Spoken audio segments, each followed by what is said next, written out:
Hare Krishna. So, many people are asking, seeing some videos on Instagram and Facebook, that there are some people that saying that Krishna has two forms. One is Vasudeva Krishna or Devaki Nandan Krishna, and another form as Yashoda Nandan Krishna or Nanda Nandan Krishna. So, is this true? Is there two forms of Krishna? So, predominantly, this philosophy of two forms of Krishna, one in Vrindavan and another in Mathura Dwarka, this two form of Krishna philosophy is predominantly found in the Gaudiya Sampradaya and also for those who especially live in Vrindavan. So, in a previous audios, we have already discussed the difference between Lord Krishna, Lord Vishnu. Is Lord Krishna coming from Vishnu? Is Lord Vishnu coming from Krishna? We have also discussed about Lord Ram and Lord Krishna, right? So, here in this audio, we're going to talk about the two forms of Lord Krishna as per the Gaudiya Siddhanta as well as the beliefs of the Vrajavasis. So, in the scriptures, it is mentioned that the Lord is eternally always residing in his abode, in his holy place. Brahma Samhita mentions, Goloka eva nivasati akila atma bhuto. That the Lord is eternally living in his own abode. At the same time, he is also living in the hearts of all the living beings. So, the Lord is simultaneously in both places. So, but then people still contest that Krishna who left Vrindavan and went to Mathura and Dwarka, that was a different Krishna.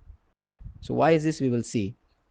Um, Acharyas like Srila Jiva Goswami and Srila Vishwanath Chakravarti Thakur, they mention a very nice story. They said that when Krishna appeared in this world, he appeared in Mathura to Devaki and Vasudev, right, in the jailhouse of Kamsa. Actually, at the same time, he also appeared in Gokul to Nanda and Yashoda. It is said like that. So therefore, he is also known as Devaki Nandan. He is also known as Nanda Nandan, Yashoda Nandan. And then they are mentioned that when Vasudev carried that eighth child of Devaki from Mathura and went all the way to Gokul, as he placed that child, there was already a form of Krishna there who already appeared eternally to Yashoda. The two forms merged and he became one. Right? So the Nanda Nandan Krishna and the Yashoda Nandan Krishna Nandanandan Krishna as well as the Vasudev Nandan Krishna both got merged in Gokul when Vasudev came to place the child. And then, of course, he picked up the female child and went. And the Acharyas later explained that when Akrura came to Vrindavan to take Krishna to Mathura for the killing of Kamsa, at that time Krishna followed Akrura, but as he reached the boundary of Vrindavan and Mathura, which is today a place known as Akrura Ghat, there, the Devakinandan portion of Krishna, the Mathura Krishna, actually appeared out and the Vrindavan Krishna stayed back. So, this is to show that Krishna never leaves Vrindavan. And below, we have already given three main references where Krishna says like this.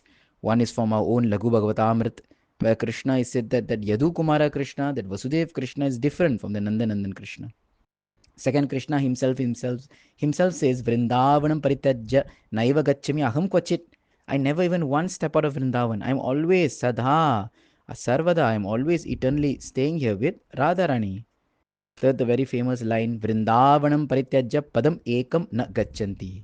Krishna does not even take one step out of Vrindavan. This is how the Vrajavasis as well as the Gaudiya Vaishnavas, they understand that Krishna, Nandanandan Krishna, the darling boy of Vrindavan, never leaves Vrindavan. And that who went out and did the killing and the fighting and the ruling and the Mahabharat, that was a different Krishna. That was a expansion of this Krishna that is known as the Devaki Nandan or Vasudev Nandan Krishna. So why do they say like this? It is because in Vrindavan there's a predominance of madhurya, right? Love, of sweetness, where Krishna is seen as the darling boy of Vrindavan. Krishna was just a young, beautiful, so slender cowherd boy. Whereas in Mathura and Dwarka, there's a predominance of Aishwarya, opulence, where Krishna did fighting, he did the Mahabharat, he did ruling, he had power, he did politics. So this is not so much to the flavor or the fervor of the Vrajavasis. So in Vrindavan, Krishna has a very secret relationship with his devotees, which is called as Parakya Ras, right?